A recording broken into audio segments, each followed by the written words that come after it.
In the wake of the domestic terrorist attack that took place in Charlottesville, I am left feeling a muddle of emotions.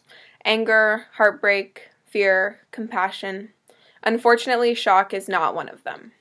After the election of a president who validates hateful fringe groups with demagogic rhetoric and appoints white supremacists as policy advisors, blatant bigotry has reared its ugly head with newfound strength.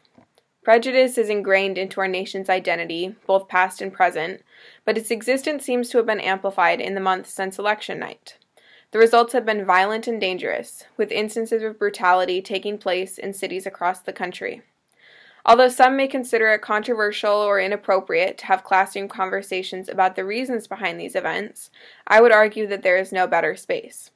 Classrooms are safe environments for students to process and cope with difficult topics.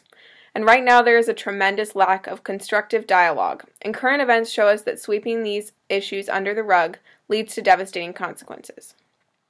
After the fatal stabbing of 2 Portland men who defended 2 women of color from racist and Islamophobic attacks on the MAX train, I encountered a wide range of reactions upon my return to school the following Monday. A few teachers took the first several minutes of class to remark on the tragedy. Others included it in our brief daily discussion of current events, but some said nothing at all. They continued on with their curriculum as if a hate crime that garnered national attention did not take place in our backyard. This underwhelming response felt strange and disconcerting. As a student, I look to educators for acknowledgement of the systemic prejudice that leads to horrific acts of violence. Now more than ever, teachers must refrain from only giving ambiguous speeches about love and acceptance before promptly returning to the lesson plan. They must be direct and intentional about confronting bigotry, intervene when derogatory terms are tossed around hallways and classrooms, and use their position of authority to condemn white supremacy and other hateful convictions.